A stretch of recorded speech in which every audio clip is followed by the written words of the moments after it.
क्या होता है जब एक अकेली लड़की निधि वन में घुस गई। आइए बताते हैं इसके पीछे की पूरी कहानी। जम्मू से एक लड़की भगवान श्री कृष्ण को साक्षात देखने के लिए वृंदावन आती है। वो श्री कृष्ण को देखने के लिए हर मंदिर में जाती है, पर श्री कृष्ण उसे साक्षात रूप में कभी भी नहीं मिलते। फिर उससे कोई कहता है कि अगर श्री कृष्ण को साक्षात देखना है तो वृंदावन के निधि वन में जाओ। वहाँ पर हर रात श्री कृष्ण आते हैं और उनका साक्षात रूप देखना है तो निधिवन की धरती ही एकमात्र ऐसी जगह है। ये बात सुनकर वो लड़की तुरंत निधिवन जाती है और पेड़ों की खोखली शाखाओं के बीच घुसकर बैठ जाती है। करीबन रात के 2:30 बजे उसे कुछ ऐसा दिखता है जिसे देखकर ही उसके होश उड़ गए। उसके बाद जो उसने कहा ये उसका यकीन करना आपके लिए बहुत ही मुश्किल होगा।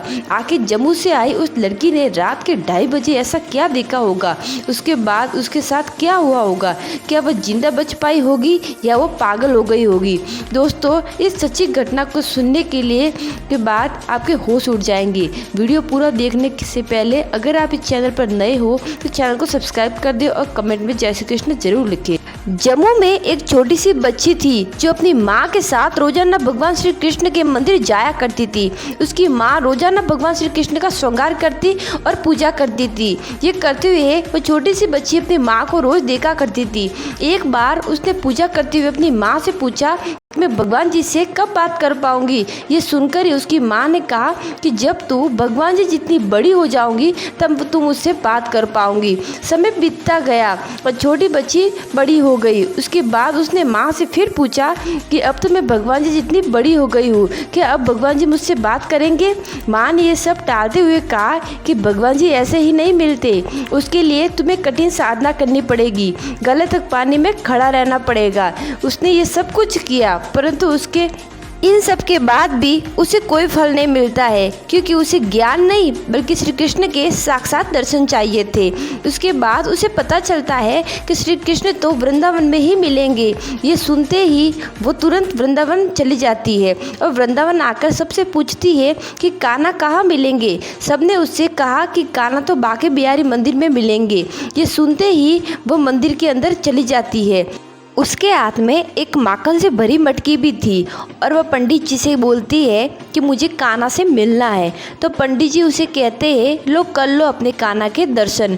ये कहते हुए पंडित जी उसे लड़की को बांके बिहारी के दर्शन करा देते, परंतु वो लड़की कहती है कि ये तो मूर्ति है, मुझे तो असली कान्हा से मिलना है। पंडित जी उससे कहते हैं कि तुम्हें हर जगह केवल मूर्ति ही देखने को मिलेगी, असली कान्हा तुम्हें कहीं नहीं मिलेंगे। ये सुनते हुए वो लड़की उदास और मायूस हो जाती है।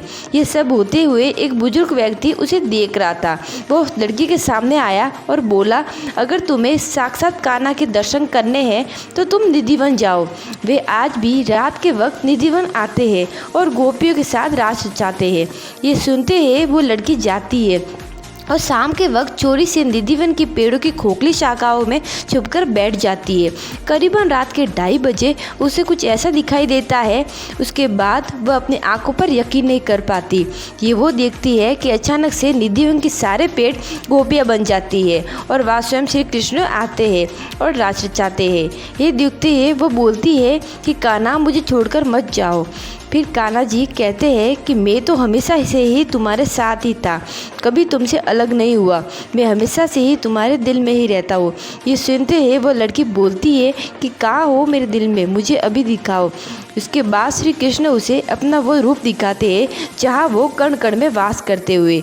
ये देखते हुए वो लड़की बेहोश हो गई और ज़मीन पर गिर गई। जब उसकी आंखें खुलती है तो उसे कण कण में भगवान श्री कृष्ण दिखाई देने लगते हैं, चाहे वो दीवार हो या फिर ज़मीन, चाहे वो ज़मीन पर चलती चींटियाँ हो, जानवर हो या चाहे पेड़ पौधे, कण कण में भगवान श्री कृष्ण उसे दिखाई देने लगते। दोस्तों, आपको जानकर आश्चर्य होगा कि वो लड़की श्री कृष्ण से निधिवन में शादी भी करती है। उस लड़की को आज भी लोग मीरा कहकर पुकारते हैं और ये मीरा आज भी वृंदावन के गलियों में कहीं ना कहीं आपको घूमती हुई मिल जाएंगी। कमेंट में राधे कृष्ण जरूर लिखें।